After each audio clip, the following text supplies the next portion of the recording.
प्यारे बच्चों, आज मैं आपके लिए शिक्षा निदेशालय द्वारा जो वर्कशीट आती है कक्षा 9th की हिंदी विषय की वर्कशीट नंबर 31 के बारे में आपको समझाऊंगा। इस वर्कशीट में प्यारे बच्चों जो हिंदी विषय का पार्ट है प्रेमचंद के फटे जूते नामक पार्ट है जो हरिशंकर परसाई द्वारा लिखा गया है। इसमें प्रेमचंद जी के व्यक्तित्व और सादगी के बारे में बताया गया है और इसमें समझा गया है कि जो आज की दिखावे की जो प्रवृत्ति है, अवसरवादिता है, उस पर हरिशंकर परसाई जी ने व्यंग किया है। वे प्रेमचंद के व्यक्तित्व के बारे में बताते हुए कहते हैं कि प्रेमचंद का एक चित्र मेरे सामने है। पत्नी के साथ फ़ोटो खिंचा रहे हैं, सिर पर किसी मोटे कपड़े की टोपी, कुर्ता, धोती पहने हैं, कनपट्टी चिपकी है, गालों की हड्डियां उभर आई हैं, पर घनी मूछें चेहरे को हरा भरा बतलाती हैं। इसमें सर्वप्रथम हरिशंकर परसाई जी ने प्रेमचंद के वेशभूषा के बारे में बताया गया है और उनके व्यक्तित्व की बनावट के बारे में इन्होंने बताया है। आगे कहते हैं कि पाँवों में कैनवस के जूते हैं जिनके बंद अर्थात फीते ठीक से नहीं बंधे हैं। लापरवाही से उपयोग करने पर बंद के सिरों पर लोहे की पतरी निकल जाती है और छेदों में बंद डालने में परेशानी होती है, तब बंद कैसे भी कस लिए जाते हैं। दाहिने पाँव का जूता ठीक है मगर बाएं जूते में बड़ा छेद हो गया है जिसमें से उंगली बाहर निकल आई है। मेरी दृष्टि इस जूते पर अटक गई। आगे कहते हैं, सोचता हूँ फोटो खिंचाने की अगर यह पोशाक है तो पहनने की कैसे होगी। परसाई जी कहते हैं कि अगर प्रेमचंद जी की ये फ़ोटो खिंचाने की इस तरह की ड्रेस है, पोशाक है, तो पहनने की कैसे होगी।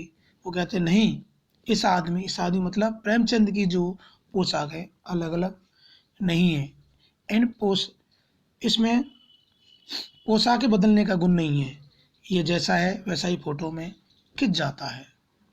अब आगे इस गद्यांश के कुछ प्रश्न दिए हुए हैं जो हमको इसी गद्यांश में से हल करने हैं। पहला प्रश्न है कि लेखक के सामने क्या है, इसमें कौन क्या कर रहे हैं।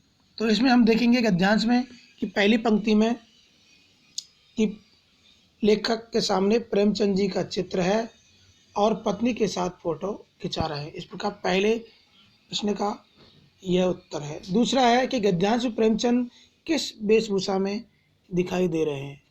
इसमें हम देखेंगे कि सिर पर किसी मोटे कपड़े की टोपी है, कुर्ता और धोती पहने हुए हैं। ये दूसरे प्रश्न का आंसर है। तीसरा है प्रेमचंद के जूतों के बारे में क्या बताया गया है। तो यहाँ पे लेखक ने बताया है कि दाहिने पाँव का जूता ठीक है मगर बाएं जूते में छेद हो गया है जिससे उंगली बाहर निकल आई है। प्रश्न नंबर 4 है बाएं जूते में क्या परेशानी है।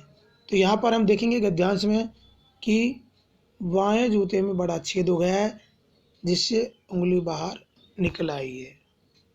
आगे है प्रश्न नंबर 5। इसमें हम देखेंगे कि आप फोटो खिंचवाने के लिए किस प्रकार तैयार होते हैं।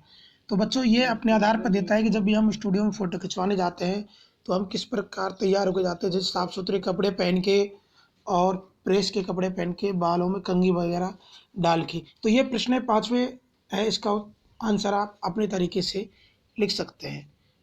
इस प्रकार ठीक है बच्चों, आगे भी आगे की वर्कशीट है आपको इसी प्रकार वीडियो के माध्यम से मिलती रहेगी। और जो मेरा ये चैनल है हिंदी ई लर्निंग, इसको आप सब्सक्राइब करें जिससे आपको आगे के वीडियो मिलते रहे। धन्यवाद।